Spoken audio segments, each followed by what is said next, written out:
Well, welcome to another episode of Love Living Local 315. We are your hosts, Scott and Kelly Greats, and we are coming to you from the Impact X recording studio in downtown Utica for the first time ever. Today, we're joined by Cristi Kaido, founder of the Mindful Mixer, Central New York's first mobile mocktail bar and wellness experience. She's here to share her powerful story, her new book, The 12 Sips of Christmas, and how she's helping people slow down and sip with intention. I need the slow down part. Yeah. We could benefit from a lot of this. We book these, Cristi, out of pure selfishness. We like to pick the brains of our guests and learn. So we'll invite the audience to join along. But I think a lot of people have the same struggles we do. So I think this is going to be super beneficial for a ton of people. All right. So I want to start with mindfulness because this word confuses a lot of people. And maybe it's because there's depth to it in different versions or definitions. So what is Cristi Kaido's definition of mindfulness? You see what I just did right there? I took a breath. So I'm going to be present. I'm going to be in the moment for this podcast. And what that really means for me is slowing down, really noticing your environment, really enjoying the things that are happening in your life. And mindfulness is just being present. It's so important. We need to slow down. We need time to savor what's going on in our lives. I am so distracted as a person. Scott knows this all the time. We'll be doing something. And he's like, "What are you thinking about right now? Where are you? Where are you right now?" Because I'm not. A lot of times I catch myself not being present and in the moment, and always worried about things that haven't happened, might not happen. So this is definitely something that I know I struggle with, and I think a ton of people do that are trying to be a parent, a good employee, a daughter, a sibling, whatever. Like, I feel like we take on so much that it's just so hard sometimes just to be present with where you are right now. So that's definitely something I need to work on. So how did the idea of combining mocktails and mindfulness first come to life? Yeah, so I was a bartender for a period of time. I'm a certified nutrition coach and a certified wellness coach. And I thought that, I could teach people about the health benefits of mocktails through some workshops, but then I can also teach them how to sip and savor and sip intentionally and be mindful and not just appreciate the nutrition benefits of the ingredients in my mocktails during my workshops, but appreciate some of the origin story of these ingredients. Where do they come from? A lot of them, there have literally been wars fought over for these ingredients. And, we're eating and we're drinking, we're going a million miles an hour, and we're not taking that time to be present and really appreciate that. So my goal is to share that experience with people, be present, be in the moment, be mindful. In addition to learning about the ingredients, we take a moment to do a little mindful sipping reflection where we sip, we taste the drink, we hold it on our tongue, we really get to take note of all the flavors in the drink. And then there's a little mindful reflection that there's some prompts that I guide people through, and we get to journal on it, and just those simple, tiny moments. So I think, combining mocktails is fun and a unique way to bring mindfulness to people's mind. And the market for this is huge right now because it is so acceptable now to say, I don't drink. Like, I don't drink alcohol. And so I'm wondering, do you use adaptogens? I know that there's a huge market for that. Yeah. I don't know if you're using, like, what sort of things are you using in your mocktails? Are there calming effects to it? Yeah, so all sorts of different ingredients. I usually try to use fresh fruits, and in some of my mocktails, in the 12 Sips of Christmas, I have things like chaga, everything that has these crazy health benefits, superfoods, and I want to let people know that you can put those in a drink and sip it and feel good mentally, emotionally, physically. So yeah. When I think, obviously the alcohol has adverse health. We don't need to talk about that. But then with mixed drinks in general, usually they're high in sugar right? Calories. So you're actually doing healthy mocktails. Absolutely, yeah. So they're wellness mocktails. So you won't find any white sugar or nasty ingredients or red dyes. For specific colors for mocktails, like baby shower or gender reveal. If the baby is going to be a boy, I use blue spirulina to change the color of the mocktail, and obviously there's health benefits to that. And I use honey, maple syrup; those are kind of my sweeteners. Just making sure that all of the ingredients in my drinks have health benefits, are good for you, as long as you're drinking them in moderation. I'm not saying to drink these mocktails every single day and you're gonna be, super fit and super healthy. This is something to celebrate. It's just like a cocktail. You're gonna celebrate. You're gonna have fun. You're gonna drink it, and it's gonna be good for you on those special occasions. For sure. And I think at times you need that in a social setting when everybody else is having a real drink. If you're drinking a mocktail, nobody knows anyway. And if that's what you're comfortable with and that's what you want to do and it makes you feel better. Absolutely. And you don't have those effects the next day, it's definitely beneficial. Absolutely. Okay. So for someone who's never attended a mindful mixer workshop, can you walk us through like what to expect? Well, expect to laugh. Expect to, just thoroughly enjoy yourself, be present. But what you're going to do is you're going to mix up a delicious mocktail. Everyone gets a shaker bottle, a muddler, a stir stick, and so they get their bar kit, and I walk them through how to make the mocktail step by step. So I'll bring all of the ingredients, and as they're making the mocktail and putting the ingredient into their shaker bottle or muddling it, I talk about those health benefits and maybe a little bit of an origin story from the ingredients. And then, as I said before, we get to sip, we get to savor. So when we're done making the drink, they get to smell the drink, they get to look at the drink, really connect with it and think about, does this remind me of a certain memory that I have? Does this ingredient, can I sense this more than the other? Being mindful, being present. I am the mindful mixer, and that is what I try to squeeze into these workshops.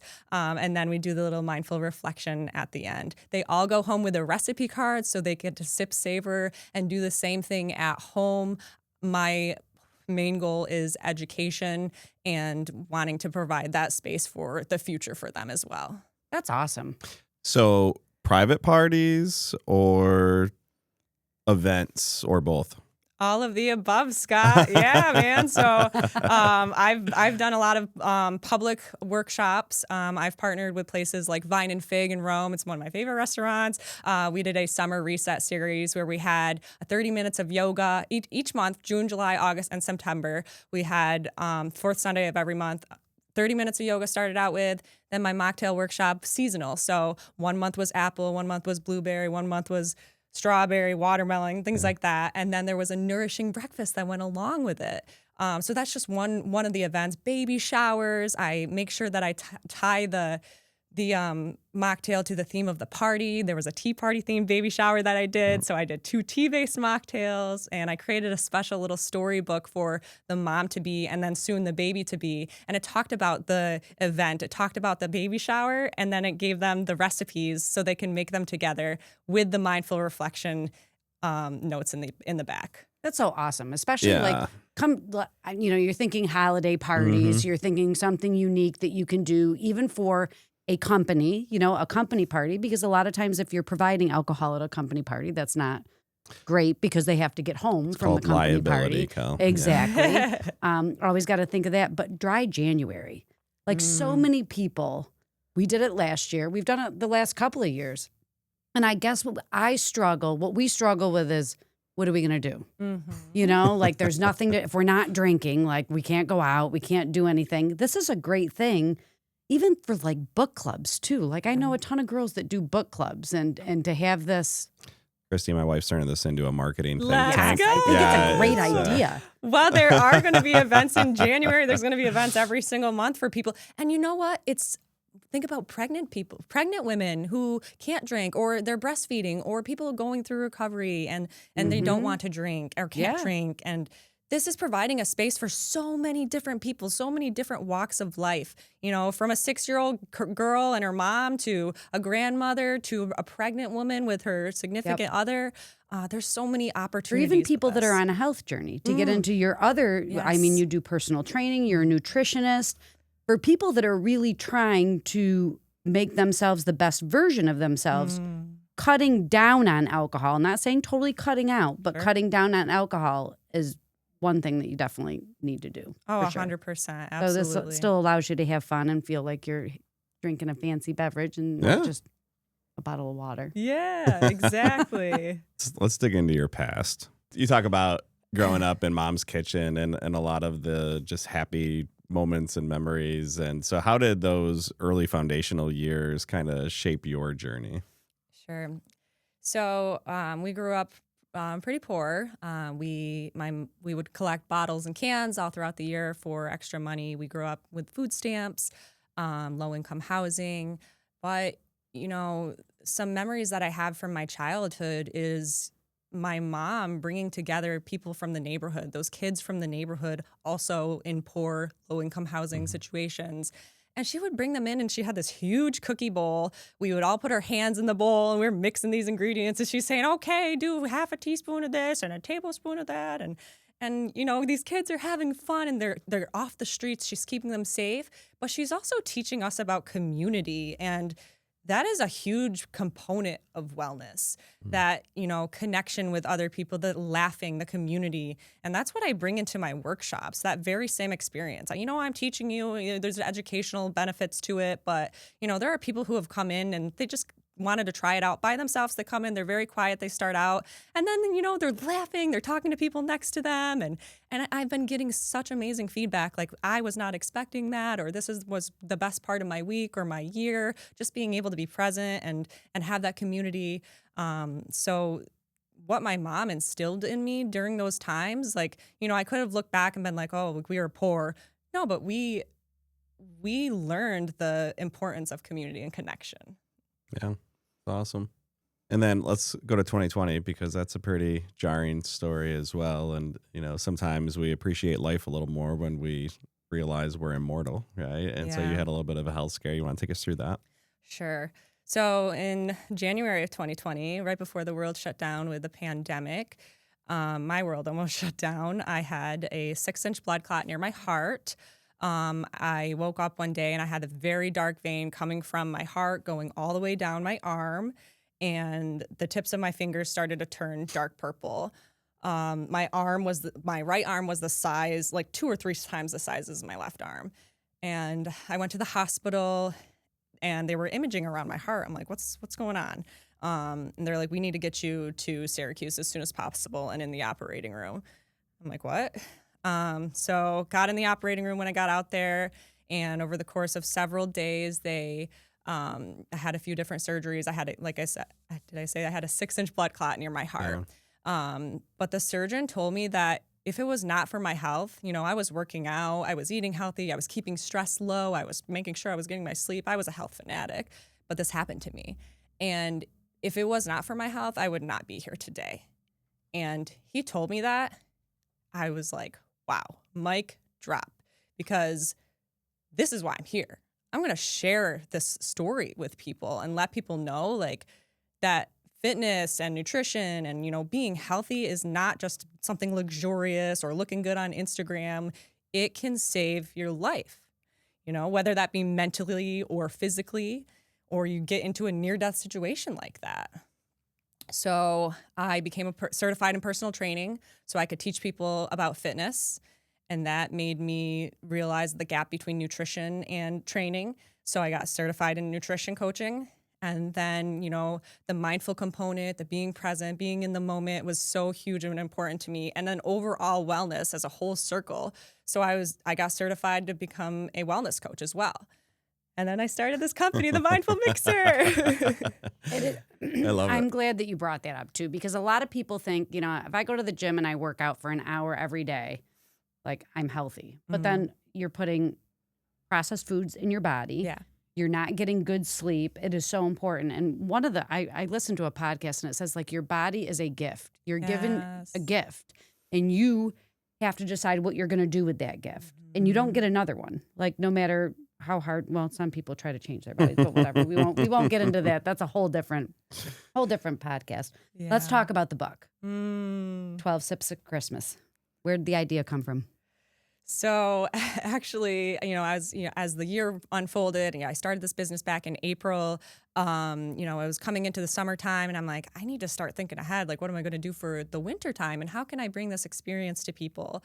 And I'm like, I'm going to do all these events all over the valley, all Central New York. I'm going to do two workshops here and a workshop here, and I was like, I could call it the 12 Sips of Christmas, and I like started to lay out this plan of like different locations and and I'm like, whoa, Cristi, slow down. That is way too much, way too fast. Scott can definitely relate to that. Let's be mindful. Yeah. But what if I wrote a book, What if I wrote a book and I brought this to people's homes, and you can bring your daughter, you can do this with your daughter, you can do this with your husband, you can do this with your family, have a little mocktail party, and bring that mindful mixer experience home with them by, making these mocktails, being present, understanding the health benefits of the ingredients, sipping intentionally, and then I just started writing away.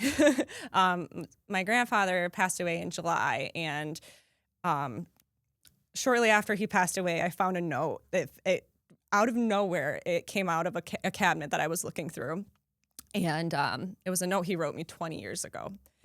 And it was after we had been done painting his house, me and my cousins, and he wrote this note of gratitude, and he talked about ladder to the top. He called it the ladder to the top, the climb. And he's like, what you did this summer, it was scorching, it was hot, you all could have given up. He's like, but you didn't, and you were here for us, and you can overcome anything. You can do anything that you want to do, and I'm so proud of you, Crystal. And that essentially was the note, and I was like, and I was just kind of coming to the idea of starting this book, and I'm like, Grandpa, I'm doing it. So I'm dedicating the book to him, which is really special to me. That's awesome. Take us through the book. Is it instructional? Is it a recipe book? Is it like what is it? Yeah. So it's a little bit of both. All of the all of the mocktail recipes in there, I curated on my own. There are some healthy syrups in there as well, with the infusions of either rosemary or thyme, things like that. Think of the holidays. But yeah, so 12 days of Christmas. It is literally like an advent calendar. Yeah. So there's 12 different recipes, and on each day you open up the book, you figure out what recipe there is, and then you have a little mindful reflection. So again, I guide you through the recipe, talk about how to make it. Then there are little wellness notes along with it, and then the mindful sip and reflection. Like before you sip, take a moment to notice the vibrant jewel red color in your glass. Bring it to your nose and breathe in the rosemary, a grounding herb that's been traditionally connected with focus and clarity.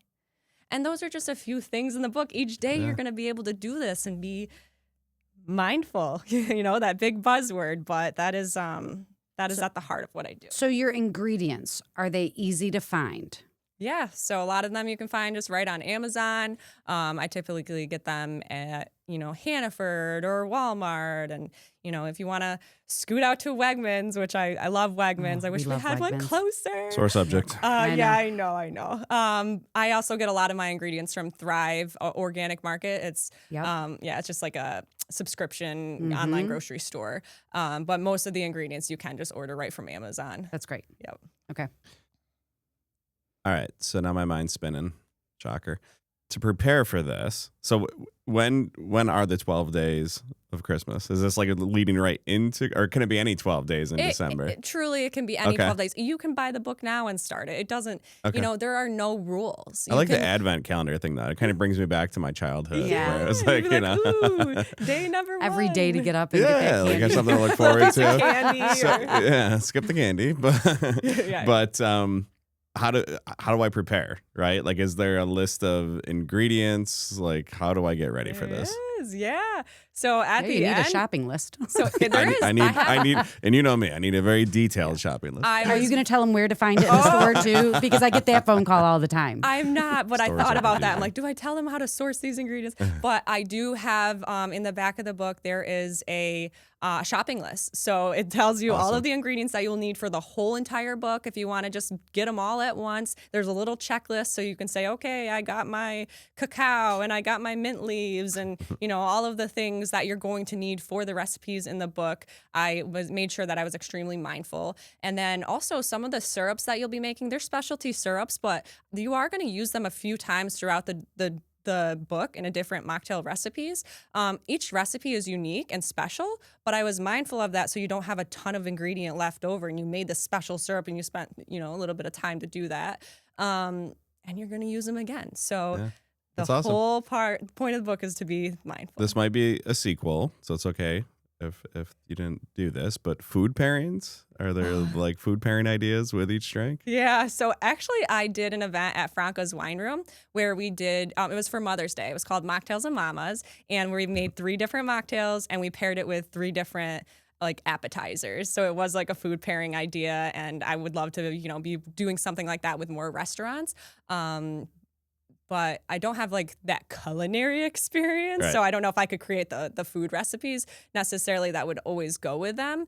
But if I could work with a, you know, culinary expert on that, I would love to. If you have any ideas, hit me up, Scott. We got a lot of ideas. Ideas aren't the problem, Chris. All right. So what can guests expect? You're doing your launch party at the Portal on November 15th. Yep. Why don't you give us a little bit of information on that? Absolutely. All right. So November 15th, join me and Shalane from the Portal. There is going to be a welcome mocktail from my book, The 12 Sips of Christmas. And then I am going to demo another mocktail from the book in front of you, and you will all get to taste the drink. I will guide you through a intentionally mindful sipping exercise. And then Shalane is going to be doing a little bit of sound healing with that, you know, so she'll be playing some instruments, and it'll be a real amazing immersive experience. This book is special to me in so many ways, but I'm also giving back to the Center for Family Life and Recovery. So a portion of the proceeds from my book will go to them, and $10 from every ticket sale from this event will also be going to Center for Family Life and Recovery. So, That's awesome. yeah. Where do people get tickets? You can get them right from the Portal. We actually just launched the event, so really excited about that. And it's right on their website. Share one, not your favorite drink, but maybe one of your favorite drinks, and then share a story of maybe trying to create a mocktail that just went totally bad. Okay. I imagine that sometimes things sound like they'll taste good, and then you taste it and you go, because I love to cook. And at times I go, oh my gosh, this is terrible. I'll eat it. Yeah. I'll eat anything.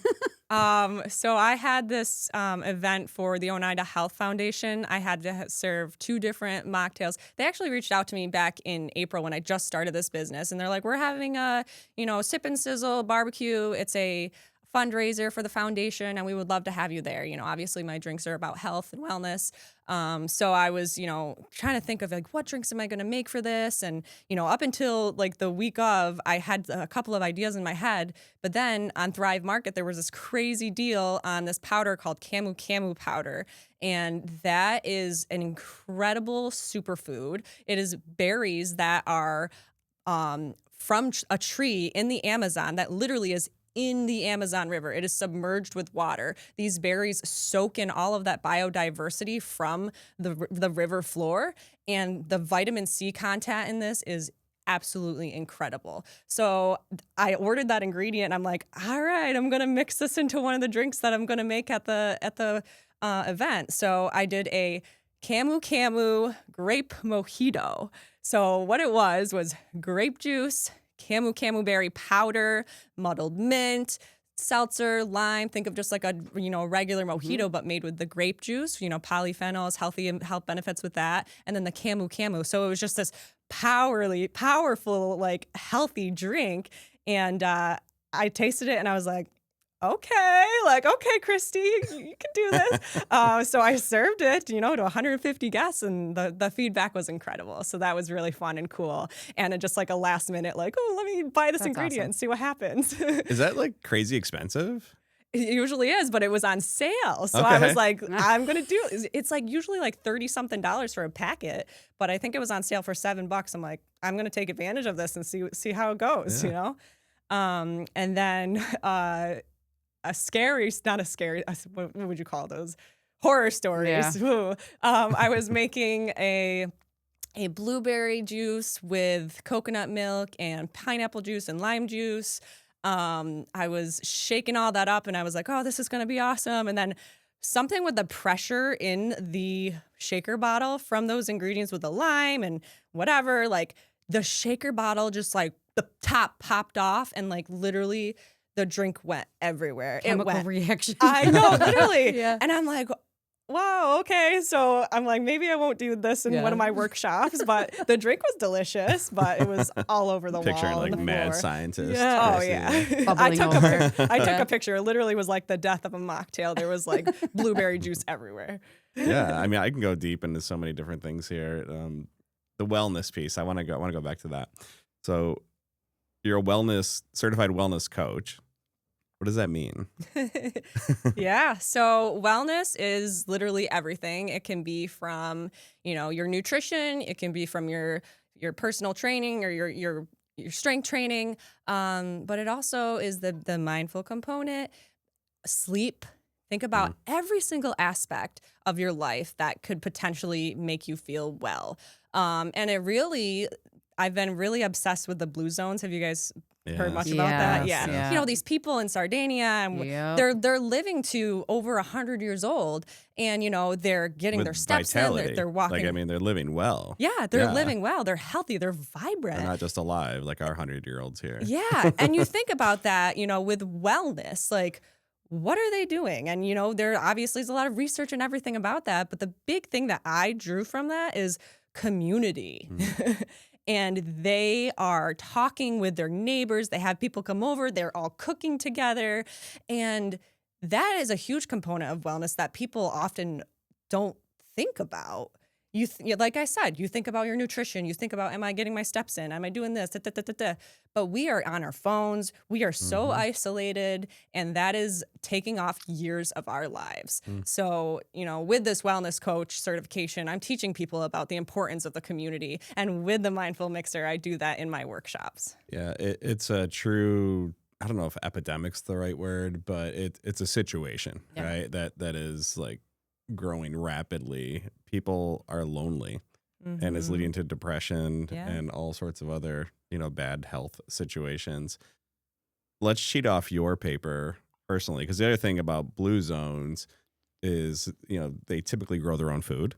Yeah. They barter. They Only do what they need to survive. They're and working be their own, comfortable. their exercise is They're walking. they're farming, they're gardening, they're Vitamin D, they're getting that sun. They're getting outside. they're outside. So what does your personal wellness look like? Give us some hacks or insight there. Oh yeah. Here we go. So I make sure before I go to bed, I stop looking at my phone. I shut down my laptop. 6:30, 7 o'clock at night, that's it. I'm not looking at it anymore. I'm making sure that I'm having that time to be present, do my breath work, listen to a little bit of music, do some meditation to calm my body from the day, the stress of the day, get myself prepared for sleep. We spend a huge chunk of our lives sleeping and in bed, and I pay extensive, that's really important to me, sleep. So I make sure that I'm getting between 8 and 9 hours a night. I go to bed usually around like 8 o'clock. And then I get up around like 5:30 in the morning. Let's see, what else? When I wake up, I'm not looking at my phone or laptop right away. I make sure that I get up. I have a little stretch session that I do, drink a lot of water throughout the day. I eat mostly whole foods, and I make sure I try to get outside and breathe and get some sun on me for that natural vitamin D. I know now we're starting to get into the season where we're getting less and less of that, but just trying to get those little snippets throughout the day as much as possible. Let's talk about the sleep itself. Anything as far as like mattress, like we have a weighted blanket. We have a friend that swears by a little elevation at the head. Like you shouldn't sleep laying flat. Yeah. It should be elevated. Yep. Any thoughts around the bed setup itself? Sure. So my husband and I actually have 8 Sleep. I don't know if you've heard about that, but it's like an AI powered sleeping pad. But it literally regulates the temperature of the bed based off of your temperature of your body. Oh my God, I would My so husband benefit had these from that crazy- right now. It's going to cost us money. I mean, Black Friday's coming up, so they're probably gonna have some deals. My birthday I is know, soon. my birthday. I don't work for 8 Sleep or make any money from them, but my husband was like having these like awful night sweats, and he would try to scoot to my side of the bed. I'm like, this isn't working. We need to do something. So we invested in this thing, and it's incredible. Like, not only does it like regulate the temperature of the bed, but it tells you how your REM is, like how your deep sleep, everything. It tells you how many hours you're sleeping. It tells you if you're in a sleep deficit or over, and it's just absolutely incredible. I mean, you can get a little bit obsessive over it. Sometimes I do, but your HRV score, your heart rate variability, and I recognize that was extremely important when I'm training. I'm a personal trainer. I'm strength training. I'm trying to build muscle, but I also want to make sure that my cardiovascular health is, up to snuff where it needs to be. And HRV is incredibly important for that. But in addition to 8 Sleep, the things that I would recommend is making sure your room is completely dark. If you need to have some sort of like noise machine or something on to help you sleep. I do sleep with an eye mask over my head, because even just that little bit of blue light or light coming through the curtains, that can dysregulate your sleeping. And then, like I said, the blue light before bed is extremely important to just like, and I'm sure that, this is becoming a buzzworthy thing, and like they're talking about it more and more, like how terrible that is for you. On many levels, yes. We know that. And so I guess that there's just a lot here, like, and so many people, like, we know sleep is important. So many people want to take a drug to help them go to sleep. Or a new fad now is the magnesium on your feet or whatever. And a lot of times just exercising, like you just brought up, helps with your sleep, because your body needs time to recover. Those muscles need that time to recover. And if people would just try these little practices that you're talking about throughout the day, drink more water, exercise, other things, their sleep may improve naturally just from doing those other things. 100%, 1,000%. And the other thing that I want to bring up with sleep is the connection that alcohol has with sleep. And if you want to talk a little bit about, I'm sure a lot of people do know that, but if you want to talk a little bit about the research that's out there now on alcohol and how it affects your sleep, especially for women, I think. But yeah. Alcohol, obviously, we all know it's a drug. It's something that's bad. It's a poison that you're literally putting into your body. Don't get me wrong. I went to Italy earlier this year, and I enjoyed some red wine. It was delicious.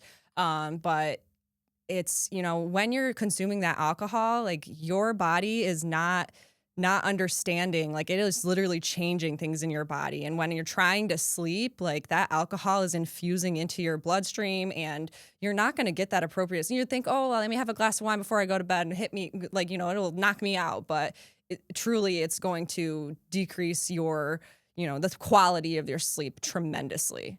Yeah. And I listened to something that, they said, obviously, like if you're having dinner and you want to have a glass of wine, that's fine, but give your body time to metabolize it before you go to sleep. Yep. And not that this person was saying, like, drink wine at like noon. That way I get a better night's sleep. Like, that's not the point. But the complete opposite of like what you said, the worst thing you can probably do is consume alcohol right before you go to bed. Absolutely. And honestly, to change the subject a little bit, the same thing with coffee.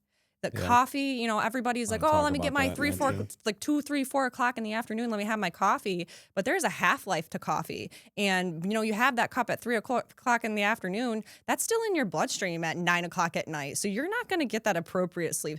Like, same thing with alcohol. That coffee is, it's incredible, and we all use it, and it's normal. It's normalized. But, just be cognizant of when you're having that. And, instead of grabbing for that second cup of coffee, maybe grab something that has superfoods in it that is going to keep you energized, but also be good for your body and for your sleep. The Mindful Mixer is less than a year old. right? Baby. The baby. What surprised you? What's been the biggest challenge having a business like this that's around mindfulness and living with intent? Do you have to explain this to people, or do people who get it find you? Do you know, it's interesting because some people, what you just said, people who get it, they find me. But the people that don't get it, it's not necessarily for them, or maybe they don't understand it yet. There was a point in my life where, I was young, I had just graduated college, and my boss was meditating in his office, and I'm like, he's meditating in his office. Like, what the heck is he doing? Wacko, Yeah, but. Eventually you get to that point where you're like, it just makes sense, and you crave it and you need it, and it is good for your body and your soul. And so yeah, I would say my biggest challenge, I don't know, getting the word out there, but I feel like I've been able to do that, little by little. I've been in this business for 7 months now, and things are going amazing, and I'm so grateful. And just this community alone, Central New York is absolutely incredible. It's not just where I grew up, it is where the Mindful Mixer was born. Yeah. And the people that reach out to me and say, hey, Cristi, like, what do you need? Or, hey, I know you don't know me, but I saw what you're doing, and, who can I connect you with? How can I help you? And it's just, I just reached out, and I'm able to be on your podcast, and this is incredible. And I just, the level of gratitude that I have is truly my heart, and I'm just thankful.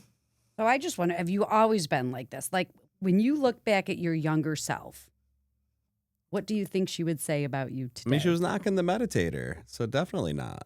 Well, that's what I'm saying. Like, Throwing- this throwing shade at the transformation, poor like, guy. I think, I was so focused on like fitness and nutrition and like that part of it.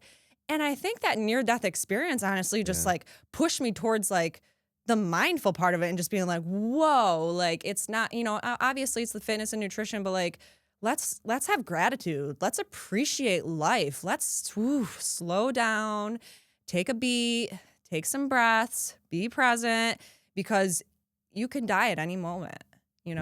Anything could happen at any moment in your life.